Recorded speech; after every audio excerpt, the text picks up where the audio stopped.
Peter Pan, that's what they call me. I promise that you never be lonely. Salut à toutes et à tous, c'est Erwan Lovray, on se retrouve pour l'après-match de la 15e journée de la Ligue de BKT avec un match nul 0-0 entre Le Hack et Valenciennes. On va débriefer ça d'ici quelques instants, mais d'abord il faut rejoindre la team Actu. Actu c'est quoi? C'est un site 100% Ciel et Marine, c'est fait pour vous, hein, les supporters du Hack, mais Actu c'est aussi une émission de podcast, les activistes, l'émission de podcast en Ciel et Marine, c'est sur YouTube et sur les plateformes de podcast. Donc voilà, je vous invite à aller rejoindre la team Actu tout simplement. Et nous on est parti pour cet après-match entre Le Havre et Valenciennes. Et c'est parti donc pour le court résumé de la rencontre. Et là, pour être court, il est court.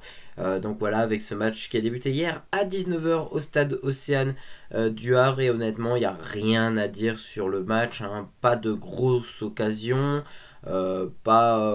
Franchement, rien de vraiment intéressant sur ce match. Un match plutôt avec pas mal de fautes quand même, hein, pas mal d'agressivité.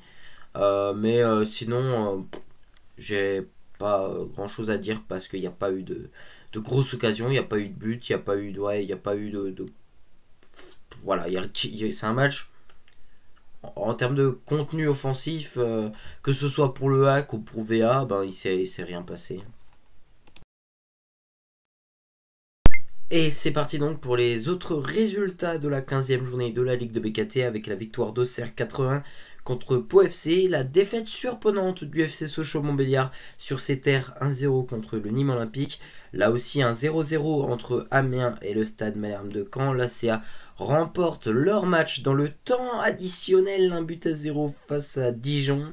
Le Paris FC remporte un match à 11 contre 10 parce que eux ils étaient à 11, voilà. 1-0 contre Rodez. Grenoble s'est imposé 1-0 contre le club nordiste 1-0 de Dunkerque. Niort s'est incliné sur ses terres 3-1 face à l'AS Nancy-Lorraine. Une victoire de Bastia à Guingamp 3-2. Et là aussi un match nul entre Quevilly et Toulouse. Ça fait 3 matchs d'affilée que le TFC enchaîne des matchs nuls et n'avance pas. C'est bon signe pour le Hack, ça veut dire que il y a 5 points entre nous ou dans notre position. On est actuellement 5ème, on a 5 points de retard sur la première place. Bon, on sait que le Hack, la première place, ça risque d'être compliqué de la jouer, mais c'est serré encore au bout de 15 matchs de Ligue 2 et que c'est kiffant en tout cas. Ça s'annonce vraiment très très fort, hein, pour les prochains matchs à venir. C'est serré, c'est la Ligue 2 quoi. Tous les ans c'est comme ça, c'est exceptionnel. Et c'est parti donc pour notre 100% Hack. J'attendais une victoire du Hack, surtout après la défaite de la semaine dernière. Mais ce que j'attendais le plus, c'était le comportement sur le terrain qui pour moi était inadmissible la semaine dernière. Tu voyais qu'il n'y avait aucune motivation, tu voyais qu'on avait aucune envie de remporter le match. Est-ce que ça a été le cas hier? Je ne pense pas. Hier, j'ai trouvé que le Hack était un peu plus motivé, que le Hack jouait un peu mieux. On peut pas dire que le Hack n'a pas bien joué, c'est faux. Le Hack a quand même su trouver des bonnes solutions de jeu et tout, mais c'est offensivement, il s'est rien passé. Dans les 30 derniers mètres, je sais pas, on se débarrassait du ballon, on tentait pas. C'est peut-être la défense de Valenciennes qui était dure à passer aussi. Je pense que eux aussi ils cherchaient peut-être à bloquer les écoutilles, mais voilà, c'est dommage. Ça fait seulement un point, on est à domicile, on n'avance pas, voilà, c'est dommage. Mais maintenant, voilà, en termes de classement, on n'est pas décroché, c'est pas, voilà, je veux dire, c'est rien de grave, hein, mais c'est dommage parce que du coup, tu ralentis le rythme en fait. C'est comme je dis ces derniers temps, je le raconte à chacune de mes vidéos, la saison d'automne pour le Hack, c'est toujours compliqué, on n'est jamais régulier avec des victoires, voilà. Maintenant, bon, faut mieux faire un match nul que de perdre le match, je suis bien d'accord. Pour moi, pour être honnête, aujourd'hui, le score de 0-0, c'est un score vraiment logique sur la vue du match. Maintenant, comme j'ai dit, en termes de contenu, le Hack ne fait pas un mauvais match, hein, dans la structure. du jeu, on n'était pas mauvais. Là où on était mauvais, comme j'ai dit, c'était dans les 30 derniers mètres où on était juste incapable d'aller marquer un but. Le hack, je sais pas, j'ai du mal à kiffer sur les... Quand il y a match nul ou quand on est en train de perdre, j'ai du mal à kiffer les fins de match en fait.